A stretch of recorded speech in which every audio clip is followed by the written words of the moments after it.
We do expect that President Xi's visit to UN will be a major event for the international community and for the United Nations. China has shown a strong commitment towards multilateral affairs, and as I have said many times, a very positive attitude as a responsible global partner. There is many interesting events, important multilateral negotiations taking place. The adoption of the Sustainable Development Goals or so-called post-2015 development agenda by UN that will be part of the negotiations for the General Assembly from September onwards. There is also a very important negotiation in Paris on climate change towards the end of the year. And there is ongoing negotiations on the different regional trade agreements, including the Trans-Pacific Partnership Agreement and other similar initiatives mobilized by different countries. Therefore, the expectations is that we will know firsthand the thinking from the Chinese leadership on these many relevant issues. Clearly, the United Nations is a core international organization that maintain the peace and the stability of the world.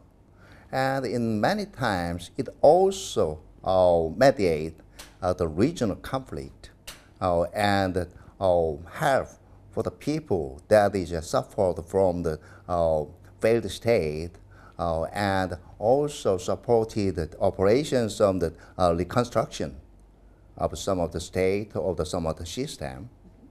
But still, the United Nations should go far away, far a long way, because there were so many tasks in the world of change and the transformation. Yes, in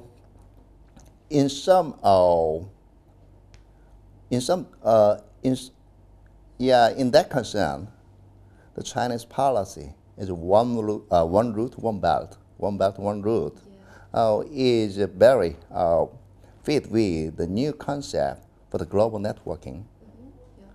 Networking the world is all about co-working and co-going among the sovereign state and non-state actors and some of the civil society of the specific member countries. I think Chinese show in the international affairs has been that of a responsible global citizen, the responsible global neighbor. China has been contributing to multilateral goals in its own way and its own manner, and also supporting multilateral objectives at best it can. A very good example from my point of view is Chinese contributions towards renewable energy development and the reduction of emissions.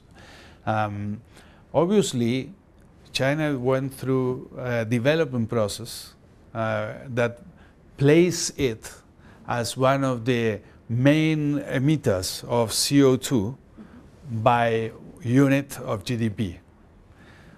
Therefore, multilateral negotiations sometimes, I was at the UN at that time, found difficulty to go through or to achieve progress because some countries that were more pollutants before resisted the idea of moving forward their own programs unless China or India took the same path.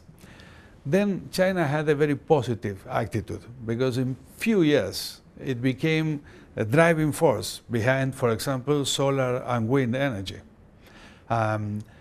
Creating or establishing the great new quantities of new megawatts under generation by renewable energies the world over. And I am aware also about the efforts of the Chinese authorities to adopt mechanisms to limit emissions in the near future, perhaps with a trading system as those which are already in practice in other regions of the world like Europe.